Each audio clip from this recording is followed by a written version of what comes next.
All right, Locked On family, you ready? Let's pretend we're in sunny Arizona.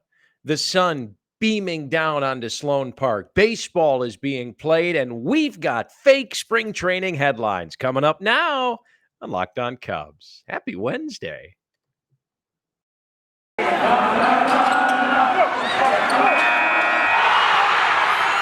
are Locked On Cubs, your daily Chicago Cubs podcast, part of the Locked On Podcast Network, your team every day.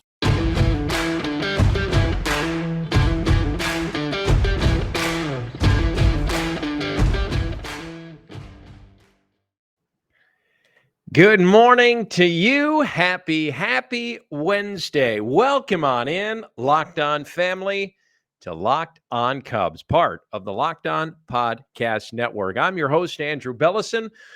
I was the public address announcer at Wrigley Field for 10 years, and now I'm happy to be part of the Locked On family here as host of Locked On Cubs. First of all, I want to thank you for making Locked On Cubs your first listen each and every AM. It is my favorite part of the day to spend the morning with you. I look forward to it every day when I get up, and I love prepping these shows and having fun talking Cubs baseball, talking NL Central, talking Major League Ball. Please engage with us on social media. So many great conversations on social. I love it.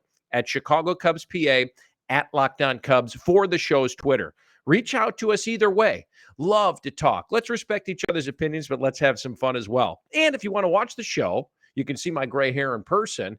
Check out Cubs YouTube, Locked On Cubs YouTube channel. We post our podcasts up there as well. Our podcasts are free and available wherever you score your favorite cast. So please check us out. Awesome stuff today. Zips projections continue. It's the final day. We're going to look at some possible bullpen swingmen here today. As of right now, again, this could all change as the rotation shuffles and everything kind of trickles from top down. Also have lockout updates and CBA bargaining agreements. The sides are meeting as we speak.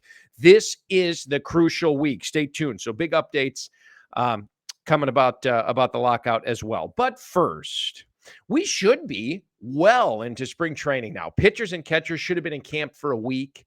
They should be doing their PFPs. The backfield should be humming. Unfortunately, all is quiet. Owners, league, player reps, all in Jupeter, Florida, meeting, trying to hash out this mess to get to the season. Well, let's pretend for a sec, shall we? Put on your imagination caps like we were back in high school. I don't know if you saw this or not, but Sahadev Sharma of The Athletic put together a great piece about a week ago looking at some of the fake spring training headlines that we must dream about now, but that we may be looking at for real if spring training had progressed and the season had progressed the way that we anticipated it to. So I'm going to paint you a rosy picture of what should be happening in Florida and in Arizona right now. Grapefruits and cacti galore. Cacti is the plural of cactus, correct? Or cacti is the singular. At any rate, let's pretend that over the next couple days, we can take a look at some of these fake spring training headlines and things we would be analyzing about Cubs baseball if spring training had kicked off like it should. Keep in mind, games were supposed to begin just 3 days from now on February 26th, Cubs and Dodgers. Unfortunately, they will not. No spring training, per the league, will be played before March the 5th.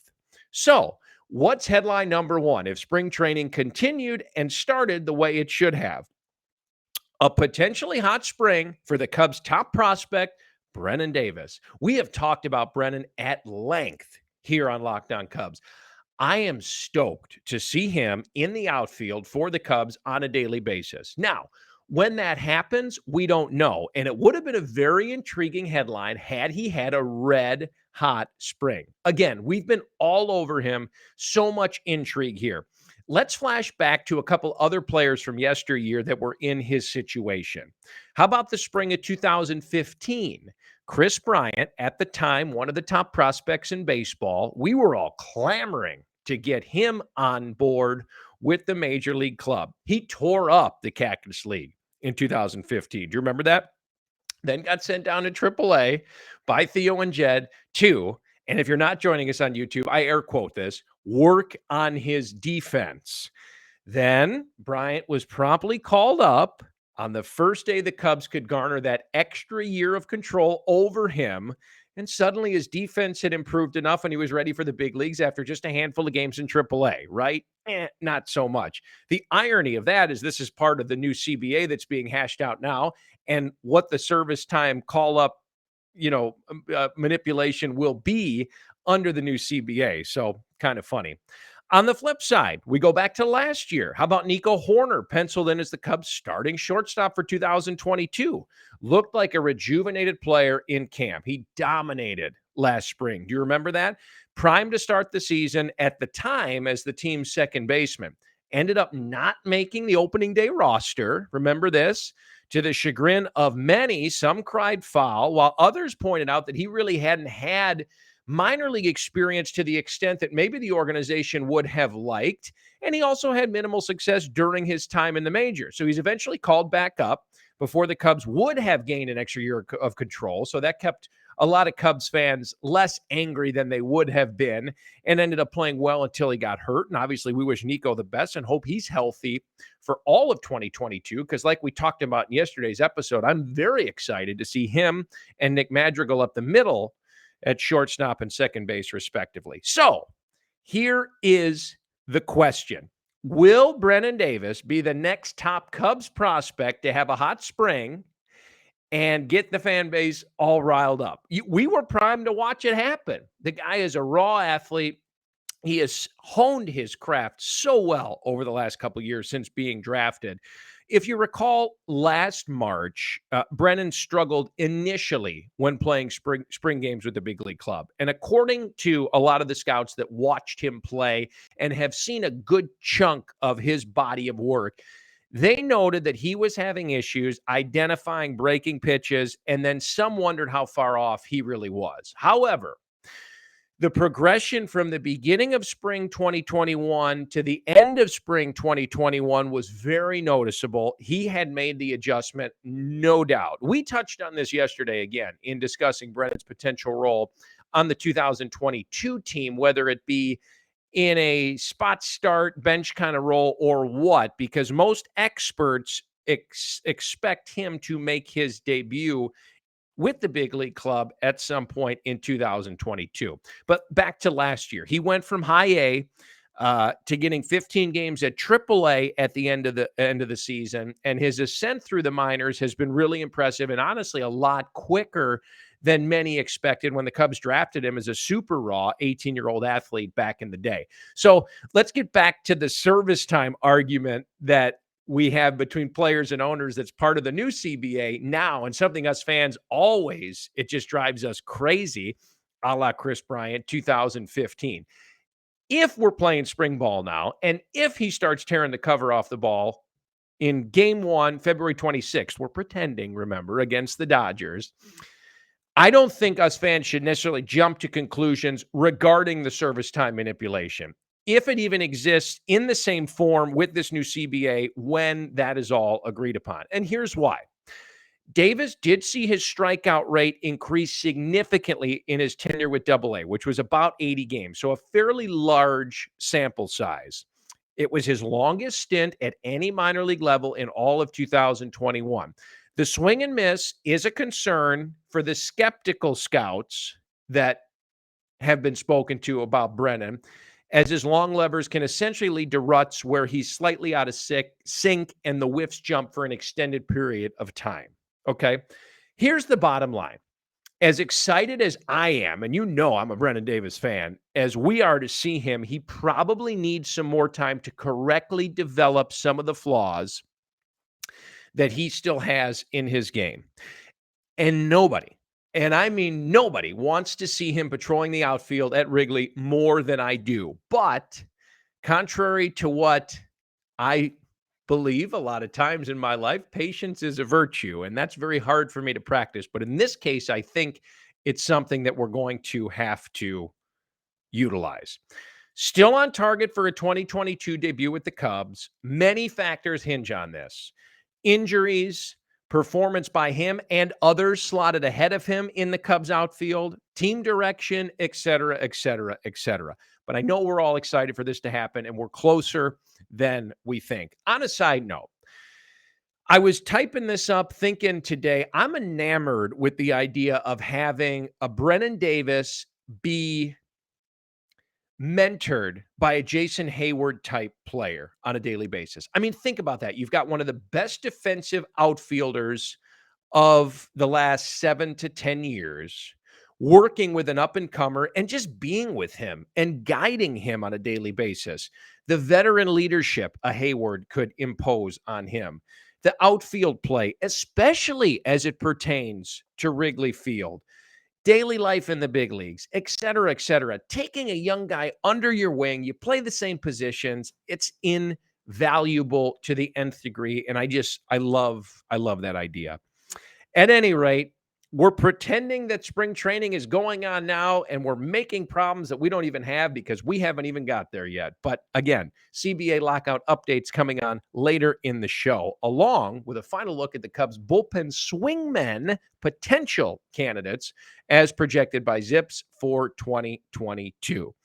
This is the time of year that a lot of you have given up on your New Year's resolutions. It can't be a one and done. It's got to be a lifestyle change. And if you're looking to get healthier and want to make it easier, you have to incorporate Built Bar into your routine. Built Bar is a protein bar that tastes like a candy bar. I promise you. They're literally amazing. And when you incorporate them into your daily routine, it makes eating healthier much easier. Most Built Bars are just 130 calories, 4 grams of sugar, and 4 grams of net carbs. Compare that to a junky candy bar, 240 calories, 30 grams of sugar, which just kills your immune system, and dozens of net carbs. And Built Bar, loaded with protein, 17 grams, low cal, high protein. Replace the candy bars with these. Listen to some of these flavors: mint brownie, coconut almond, and new for this month, white chocolate cookies and cream.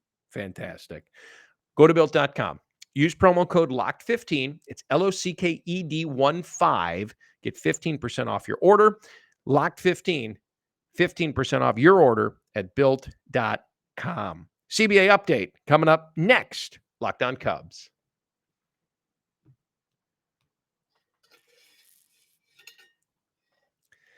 Good morning, Cubs fans, Locked On family. Welcome back in. This is Locked On Cubs. I'm your host, Andrew Bellison. Thank you for taking the time to be with us today and each and every morning. We appreciate each and every one of you more than you know. I can't say it enough. It's not in the script. This is truth. Join us on Twitter at Locked On Cubs, at Chicago Cubs PA. Check us out on YouTube as well. Locked On Cubs YouTube channel. Please subscribe. We'd love to have you. Free and available wherever you download your favorite cast. Thank you for making Locked On Cubs your first listen each and every morning. Locked On MLB Prospects. Host Lindsey Crosby is a prospect encyclopedia, and he's going deep into the MLB stars of tomorrow, a la Brennan Davis. It's free and available wherever you check out your podcast, just like Locked On Cubs. So we've been having a good time the last several episodes, taking a look at each position group of the Cubs. Infielders, outfielders, starting rotation, bullpen, yada, yada, yada. We finally wrapped this all up into the swingmen of the bullpen, more or less, and guys who are kind of on, pitchers in the mix if opening day were to start on time and we had been going through the offseason and spring training as we had normally hoped we would have.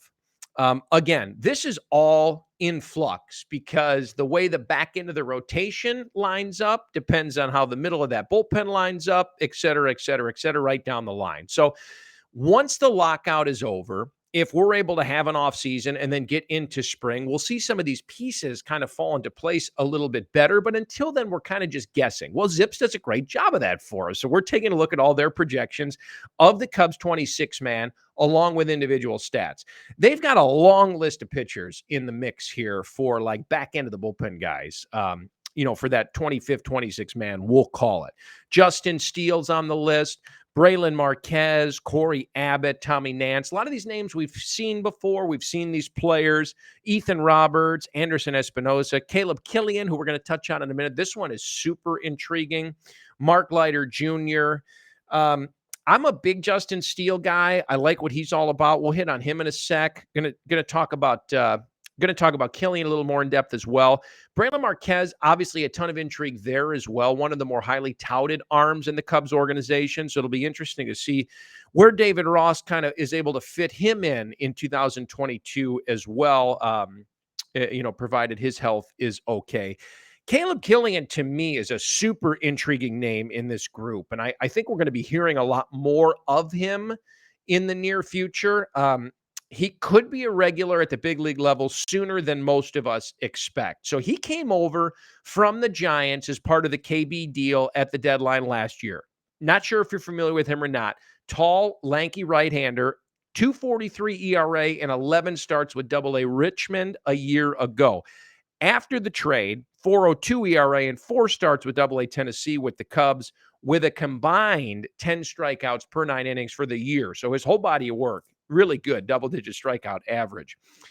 I don't think we're going to see him out of camp if and when camp starts, because he'll probably begin the year at AA again and hopefully solidify his role there before advancing to Iowa not long after if all goes well. But with that said, he could conceivably make his major league debut in 2022 with the back end of that Cubs rotation in flux. And that's why I say it just depends how that all lines up. It's like a trickle-down economics thing, top to bottom, Ronald Reagan-esque. So keep an eye out for him. Zips has him projected at 82 innings, 406 earned run average, and 66 strikeouts. So we'll see if he gets up to the big league level and what role the Cubs utilize him in. My biggest concern for guys is, starters who then come up to the bigs that don't have a spot in the rotation and they go to the pen. It's a totally different role. And sometimes things get more difficult. If he ended up not coming up until later because the Cubs didn't have a need for his arm at the big league level, I think that's a good thing twofold. One, they don't need him at the big league level. Two, he can settle into his role in a rotation in Tennessee or Iowa at the minor league level. But really, really intriguing player there. A guy that, another one of those guys that came over for part of the core that now we're reaping the benefits of. So be excited to see what happens with him. Justin Steele, another player that I just touched on, he could have a big impact really from either the bullpen or for the rotation. Zips has him throwing a little over 80 innings as well. Or a little under 80 innings, I apologize, 4.58 ERA and about a 2-to-1 strikeout to walk ratio. But they have him averaging about a strikeout an inning, which we know he is capable of. He did appear in 20 games last year, made 9 starts, 426 earned run average, struck out 59 and 57 innings of work. So that strikeout mentality is part of his resume. He gave up 12 home runs in 2021, which was no question due to shaky command. Walked 27 guys as well. So he'll definitely need time to fine-tune the command. The delayed spring training does not help, but another very intriguing arm with a ton of potential and upside that we've seen that we're likely going to see again this year at some point. What role? We don't know, but that's kind of where we're at on that. So those two names of these potential guys in the fold for the Cubs pen stick out the most to us here at Locked On Cubs, but we'll keep an eye on how things shake out and what David Ross does with that staff. Bottom line on all this, and this is what I said, it's the trickle-down effect. I mean, we've looked at rotation options, we've looked at back end of the bullpen options, and that back end kind of dictates, how all the pieces above it fall into place. What is the bottom line on all this? I feel like every day we're looking at a new prospect that has come over for a deal involving one of the core players. No exception today, the Chris Bryant deal to San Francisco with Killian. It's almost like the gift that keeps on giving, which is awesome now that we've parted with the players that we loved so much and we get to welcome back this new wave of talent and finally see them play and prosper, hopefully, within the Cubs organization. You talk about how the back end of the rotation is dictated by, the back end of the bullpen is dictated how the rotation slots in. RotoChamp has Rowan Wick as the Cubs saves leader in 2022.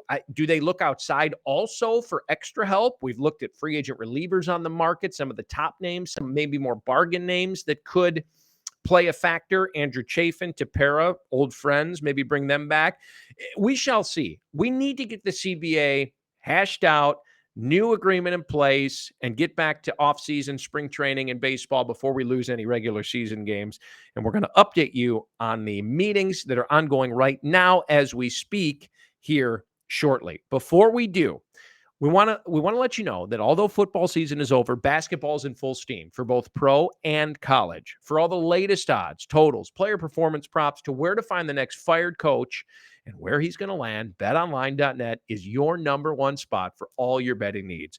BetOnline remains the best spot for all your sports scores, predictions, podcast news all season long, any season long. And it's not just basketball, it's boxing, it's UFC, it's hockey, right to Olympic coverage and information. Head to the website today or use your mobile device to learn more about the trends and action at BetOnline. BetOnline, where the game starts. This is Locked On Cubs, where you start your day with your first listen, returning in a moment.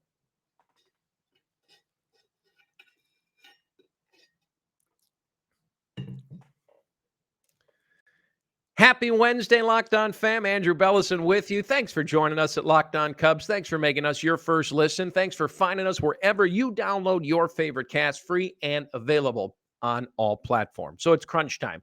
Big week. League, owners, player reps, all in Jupeter, Florida, discussing CBA, meeting face-to-face, and the interviews and the meetings have been lengthy. These are hours and hours of group and individual sessions. So here's what we know, and these are ongoing as we speak. We're told that February 28th would essentially be the deadline for an agreement as to not delay opening day. Remember, we've got to get to the end of the offseason, through spring training, get players in shape before the regular season can start. So it's not just like, hey, okay, we hashed out a new collective bargaining agreement, let's get to baseball. There's a lot of steps that we've neglected since early December that need to be made up. Major League Baseball and the MLBPA are meeting as we speak. They met Monday. They met yesterday as well. This is the most critical week in negotiations, period, bar none. Back in Jupeter, where are they at? They're at the spring training home of the Cardinals and Marlins. Big player contingent on hand both days thus far. Max Scherzer, Francisco Lindor, Paul Goldschmidt, among others. Ian Happ is the Cubs player representative. He is in Jupeter, Florida, attending these meetings as well. The meeting on Monday got underway at about 1 o'clock. Both sides broke off. This is kind of how it went. Both sides broke off into groups, met for over 3 hours. Same thing happened yesterday. Then both sides reconvened before wrapping up about 6 p.m. Listen, from where we came from with nothing for months, crickets, 5 hours of face-to-face is a huge step. 2 days in a row, and currently day number 3 today as we speak. So what's the bottom line on all of this? It's hard to tell really how much progress, if any, was made. Evan Drelich from The Athletic did have some good reports out about the meeting, and they included some of the things like the league's proposal was a $5 million increase on the pre-arbitration bonus pool to $20 million. However, the players are still looking for something in the $100 to $115 million range, so there's a wide open gap there. The league also proposed allowing the first 4 picks of the MLB draft to be determined by a lottery system. Players were looking for 8. Here's the good news. As I said, both sides planning to meet every day this week in hopes of making the progress they need to get this 2022 season underway. Drelich also reported that there was no proposal on the competitive balance tax made on Monday. This is a huge area that there's going to have to be some movement on in order to get a deal done, and it hasn't even been addressed yet. So that's not the best news. But that's where we stand. Meeting again today, day 3 in a row, face-to-face. It is a big deal. So in terms of trying to get something done, at least we're seeing the train put in motion. More to come tomorrow. Please, Locked On family, stay tuned to Locked On Cubs and our Twitter at Locked On Cubs, at Chicago Cubs PA all week for all of your CBA updates. What's on tap tomorrow? What else? More fake spring training headlines. Can't wait. Thanks for being with us today. It's been a pleasure to spend our Wednesday morning with you. Thank you for making Locked On Cubs your first listen each and every day. Now, I ask you to make your second listen Locked On Bets, your daily one-stop shop for all of your gambling needs. Hosted by your boy Q with expert analysis and insight from Lee Sterling. It's free and available wherever you download your favorite podcast. I'm Andrew Bellison. We'll see you bright and early mañana. Have a wonderful Wednesday. This has been Locked On Cubs.